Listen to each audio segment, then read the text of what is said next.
জয় জগন্নাথ।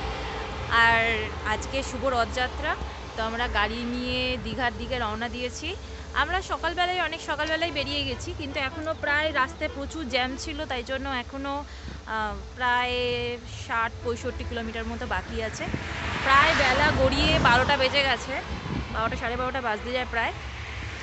তো আমরা এখানে মাঝখানে ব্রেক নিয়েছি, এখন এই দাঁড়িয়ে আছি।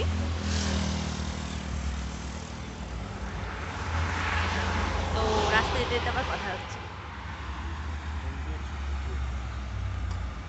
এখানটা একটু ফাঁকা আছে রাস্তাটা, কিন্তু বাকি রাস্তা প্রচুর জ্যাম ছিল, প্রচুর।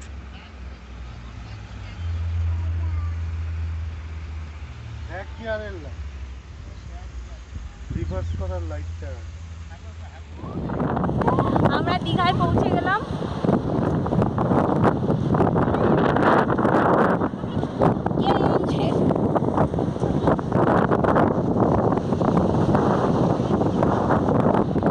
দারুণ দারুণ লাগছে রথযাত্রার উপলক্ষে। আমরা মানে সবই লাঞ্চ করে আমরা একটুখানি সমুদ্রের দিকে এসেছি। এখনো পর্যন্ত ঠাকুর রথের দিকে যাইনি, অনেক বাধা বিপত্তি হওয়ার পরই এসেছি। চারিদিকে তো ব্যারিকেড করে রাস্তা বন্ধ করে দিয়েছে, আবার অন্য রাস্তা দিয়ে সরু রাস্তা, এখান দিয়ে যা হোক করে আমরা ড্রাইভ করে এলাম। এখন প্রায় 3:30 বাজে, লাঞ্চ করেছি সবে, করে একটুখানি সমুদ্রে বেড়াতে চলে এসেছি। আমরা দীঘায় চলে এসেছি।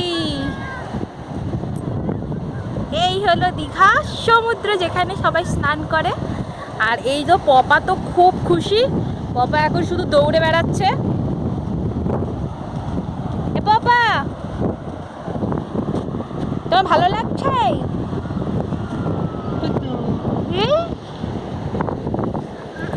ওই বাবা, ওই বাবা, ওই বাবা।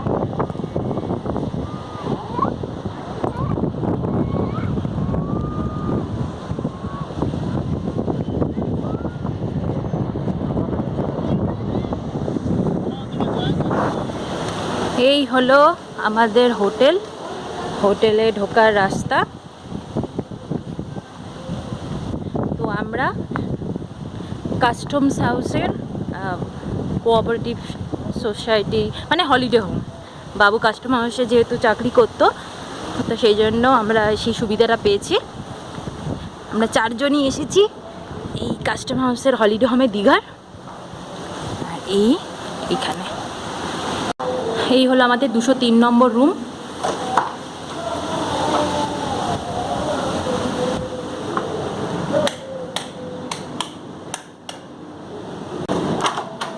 তো আমরা সবাই এসে সব লাগেজ রেখেছি বলে সব অগোছালো হয়ে গেছে। যাই হোক, তো আমরা এটা দারুণ লেগেছে, 2টো বেড রয়েছে, দুটোই একদম কিং সাইজের বেড, কোনো অসুবিধাই নেই। তো একটাতে আমি পপার পাপা 3 জনে থাকবো, আর একটাতে মা আর বাবু। তো এসিও আছে। তোমরা জাস্ট অবাক হয়ে যাবে, এই রথের দিনে বাথরুমটা একবার দেখে দিই।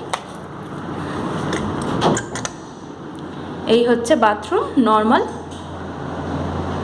তাও গিজার আছে, একটা টয়লেট আছে ওয়েস্টার্ন স্টাইলের।